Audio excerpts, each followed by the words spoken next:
Hello, this is Dr. Blaine Lowe. I want to talk to you today about growth promoting implants, yes or no. We all know that there are plenty of reasons around to say, either supportive of us using them in our cow-calf operations or not using them. And I've been in the industry for a long period of time now. I just want to provide a different perspective on this that some of you may not have ever even considered or been exposed to. The reasoning behind my first ever attempt at doing any social media communication this way is earlier this week a friend sent me a picture that they'd taken on their ranch, and it was yucca blooming, sun setting in the background. Beautiful, beautiful picture. I think that when we, any of us who have lived, worked, traveled the high plains at all, we know that when we see that yucca in bloom, we should expect to see those mamas out there with their babies doing what we ask them to do, and they do very well for us. So the second thing was I had the opportunity to attend a continuing education online training that was sponsored by Elanco. And as you know, Elanco does promote or produce and market implants for cattle, as does other companies such as Zoetis and Merck. But they've the thing that was really came home strong to me during those talks was that there's a lot of good information, and that information is transmitted to you folks in a very straightforward, very credible way of getting you the information you need to make decisions in your herd. I'm going to take a little bit different tack today, and hopefully by the time we're done, I've given you something to think about a great deal. I've got a email address there on the screen if you feel like you want to add something to this, or even bring up a contrary point. Happy to engage you, and I'd love to hear what's on your mind. Before we get started with that, I've advanced that screen, but I'm going to go back. I should tell you a little bit about me. I've been a veterinarian for over 36 years. Practiced, taught in the university setting, got some advanced training, went to work in a technical services role for one company, went to a different company for to start a research and development stage in my career, and then actually came back to a field position. And for 27 years of my life, I did that, focusing exclusively on beef cattle. And so I've had some experience with implants over the years, as you might well imagine. This March, I've ended my affiliation with my last company, and I'm striking out in new ways and trying to stay connected with the industry that I've really grown to love, and it being a big part of my life. So with that in mind, let's just jump right into it. I don't want to make this a long death by PowerPoint type of presentation, but considerations I used was herd size, weaning weight, and the pounds of weaning weight. Weaning percent, wean calf percentage. So whatever size of operation you may have, you can find that over here on the left hand side.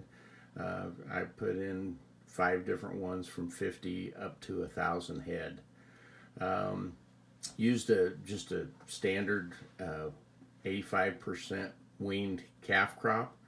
I think that's probably, I wanted to be as realistic as I could, pointing out to you folks of what my message is going to be at the end of this. So, and then I used the average weaning weight of 550. So if you can remember them, 50 to 100, I think maybe you can pick out where your herd sits right now. Just know that we're going to use an 85% weaned calf crop and a 550 pound weaning weight.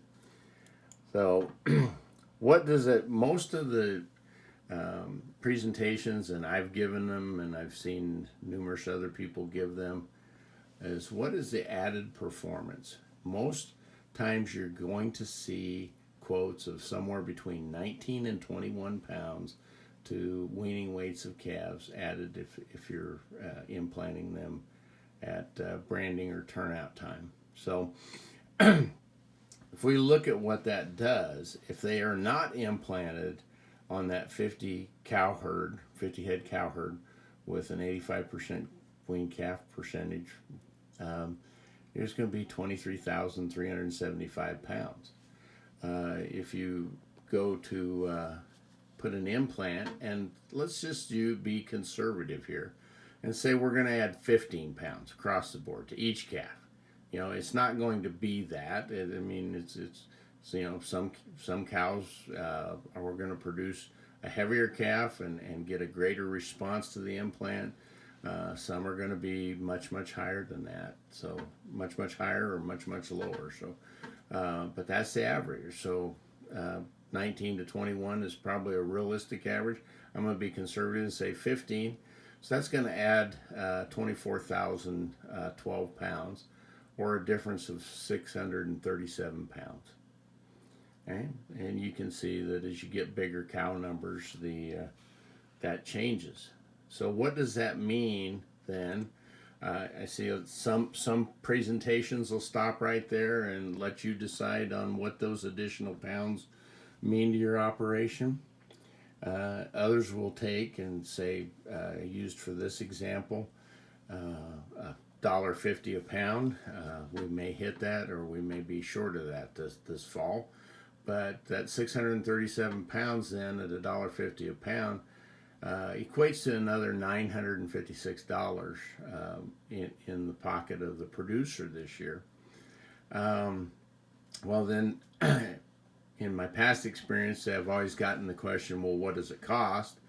And so I just put an estimate in there, and I put $3 an implant. I don't believe it's anywhere near that high, but if you know, for the sake of our discussion, I want to be as conservative as possible so that you can make your decision without any unrealistic expectations.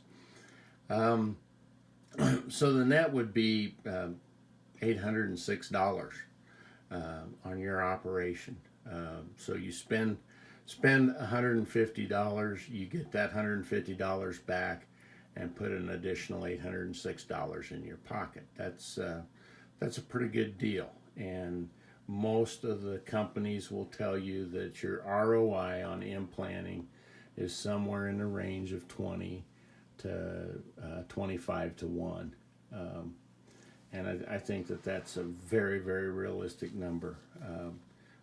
We would invest all the money we could if we could get a guaranteed return like that.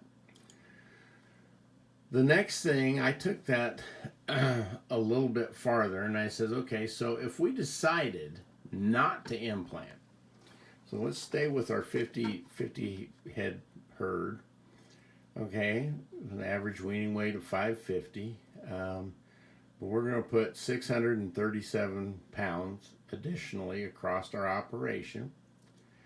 Now I divide that by the weaning weight, so I'm going to need 1.16 more calves to get the same level of production by not implanting that I would by implanting. Okay, I didn't round up at all. So you know, you can see you go from 2, 5, 11, 23 additional calves. You know, the 23 being for that 1,000 cow herd. Okay? So if you need that many more calves, you're going to need that many more cows. And so how many acres is it going to take care of those cows? I used an average of 20 acres per year to maintain your adult cow in the herd. It could be, I realize it could be much more than that. It could be actually a little less than that. So if we had to go buy those acres or even lease those acres to make up that production that we passed over by not choosing not to implant. At $300 an acre, that's going to cost us $600. Remember, it cost us $150 to implant those calves. Okay, actually probably a little less than that. At $500 an acre, it's $10,000. So the opportunities that are passed up become huge very rapidly, and it all depends on the cost per acre. That 20 acres per calf pair, you're probably looking more in this area of the $750 to $1,000 an acre grasslands, and that's going to be added into an additional cost.